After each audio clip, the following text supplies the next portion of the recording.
बच्चों, प्रश्नावली 3.3 का सबसे अंतिम सवाल, ठीक है, प्रश्न संख्या 3 का छठा भाग। इसमें क्या करना है, 5 वर्ष बाद जैकब की आयु, इस प्रकार के भी सवाल आपने बहुत पहले लगाए होंगे क्लास 8 वगैरह में भी। 5 वर्ष बाद जैकब की आयु उसके पुत्र की आयु से 3 गुनी हो जाएगी। और 5 वर्ष पूर्व जैकब की आयु, देखिए अगर बाद ये जो 5 वर्ष बाद और 5 वर्ष पूर्व, इस पर ध्यान दीजिएगा, ये एक्चुअल में वर्तमान आयु से 5 वर्ष बाद और वर्तमान आयु से 5 वर्ष पूर्व की बात कह रहा है। तो अगर पूर्व है तो आप माइनस कर देंगे, यानी मान लें किसी व्यक्ति की अभी आय कितनी है, 40 वर्ष,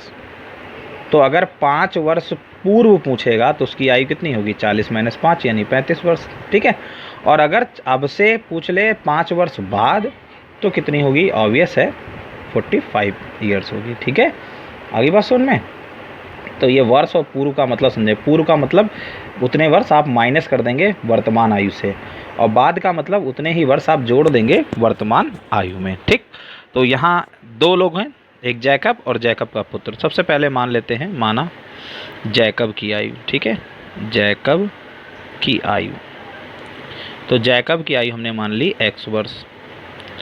और पुत्र की आयु तो शॉर्ट में लिख दे रहा हूँ, वैसे जैकब माना, जैकब के पुत्र की आयु वैसे भी लिख सकते हैं। पुत्र की आयु क्या मान लेते हैं हम लोग, y वर्ष, पहली शर्त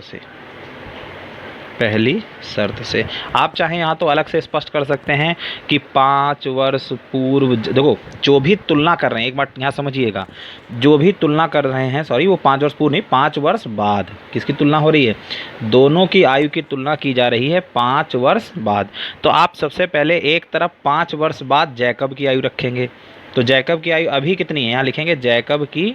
वर्तमान, यहाँ मानेंगे लिखेंगे जैकब की वर्तमान आयु, और फिर जैकब के पुत्र की वर्तमान आयु y वर्ष। अब एक तरफ बहुत ध्यान से देखिएगा, एक तरफ जैकब की 5 वर्ष बाद की आयु, तो अभी x है तो 5 वर्ष बाद क्या होगी, x + 5, और उसी के सामने जैकब के पुत्र की आयु रखेंगे 5 वर्ष बाद वाली, तो यानी y + 5। ये जैकब की वर्तमान आयु से 5 वर्ष बाद वाली जैकब की आयु है, और ये जैकब के पुत्र की वर्तमान आयु से 5 वर्ष बाद वाली आयु है, इसीलिए दोनों में हमने देखे क्या जोड़ा है, +5 जोड़ा है। अब क्या होगा कि जो जैकब की आयु, ऑब्वियस है जैकब की आयु ज़्यादा होगी, कितनी ज़्यादा होगी कि जैकब की आयु उसके पुत्र की आयु से कितना होगी, देखिए उसके पुत्र का आयु का कितना होगी, 3 गुनी, तो यहाँ गुणा क्या कर देंगे, 3। अब x + 5 यहाँ 3 से गुणा करेंगे, 3y + 3 बचे 15, xy वाले टर्म एक तरफ, और 15 - 5,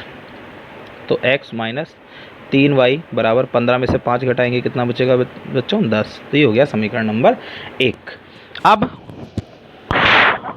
बच्चों क्या करेंगे, दूसरी शर्त से आप अलग से भी आइडेंटिफाई कर सकते थे कि 5 वर्ष बाद जैकब की आयु इतनी, 5 वर्ष बाद जैकब के पुत्र की आयु इतनी, और आप ऐसे भी लगा सकते हैं, ठीक है। यहाँ देखिए 5 वर्ष पूर्व, अब किसकी बात कर रहा है, अब जो भी आयु में जो भी तुलना की जा रही है वो 5 वर्ष पूर्व की जा रही है। तो सबसे पहले हम क्या करेंगे, आमने सामने रखेंगे 5 वर्ष पूर्व, जैकब की आयु भी रखेंगे और जैकब के पुत्र की आयु भी रखेंगे। तो जैकब की आयु क्या हो जाएगी, अभी x है, 5 वर्ष पूर्व x - 5 होगी। जैकब के पुत्र की आयु अभी y है, 5 वर्ष पूर्व क्या होगी, y 5 होगी। तो 5, अब यहाँ भी क्या है, जैकब की आयु बड़ी होगी, कितनी बड़ी होगी, दिया हुआ है कि जैकब की आयु उसके पुत्र की आयु की 7 गुनी थी, तो अब इसमें किससे गुणा कर देंगे, 7 से, तो x - 5 बराबर 7y - 7 बचे 35, xy वाले टर्म्स एक तरफ, तो ये हो जाएगा माइनस का, ये +7y इधर आएगा, -7y -5 उधर जाएगा, तो +5, तो x - 7y, 35 में 5 घटाएंगे कितना बचेगा, -30, समीकरण नंबर 2, ठीक। अच्छा क्या करते हैं, चाहो इसी में बना लेते हैं, x बराबर, देखिए चाहे x का मान y में निकालो, चाहे y का मान x में निकालो, दोनों तरीके से आप इसको सॉल्व कर सकते हो। तो हम x का मान y में निकाल लें, अगर y का मान निकालेंगे तो बटे में जाएगा 7, तो एक भिन्न संख्या मिलेगी, तो भिन्नात्मक संख्या की क्यों कर लें हम सीधे सीधे x बराबर क्या लिख लेते हैं, -7y इधर जाएगा तो क्या हो जाएगा, +7y और -30, समीकरण नंबर 3। अब हम x का मान कहाँ रख देते हैं, समीकरण 1 में, तो x का मान समीकरण 1 में रखने पर, ठीक है, तो यहाँ हो जाएगा, ये मैंने बोल दिया, अगर यहाँ ना समझ में आ रहा है इसलिए मैं बोल देता हूँ, आप रिपीट करके इसको सुन लीजिए अगर ना सुन पाएँ। x का मान समीकरण 1 में रखने पर, तो यहाँ क्या हो जाएगा, x है, x, इस x को हटाओ, उसकी जगह क्या रखेंगे 7y माइनस 30, ये x को एलिमिनेट करके x की जगह x का मान, माइनस का 3y बराबर 10, तो 7y माइनस 30 माइनस 3y बराबर 10। 7y में से 3y सजाती पद जो हैं वही घटेंगे जुड़ेंगे, तो 7y में 3y घटाएंगे तो क्या बचेगा 4y, माइनस 30 को उधर पक्षांतर कर देंगे तो प्लस का 30 प्लस 10, तो 4y बराबर 30 में 10 जोड़ेंगे कितना होगा 40, y बराबर 40 बटे कितना होगा,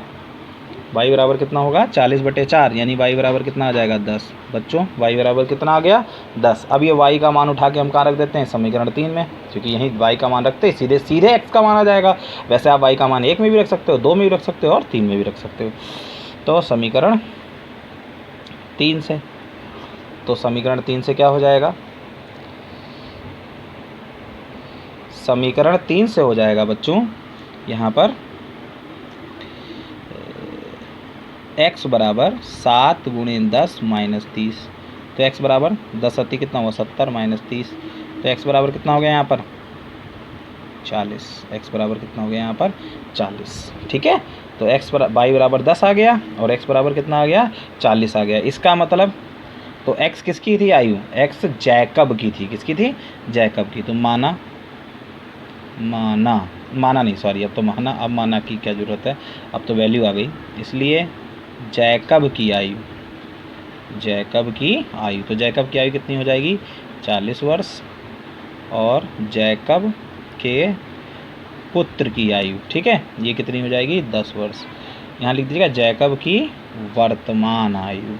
और जैकब के पुत्र की भी वर्तमान आयु, तो जैकब की वर्तमान आयु 40 वर्ष और जैकब के पुत्र की आयु 10 वर्ष। इस तरीके से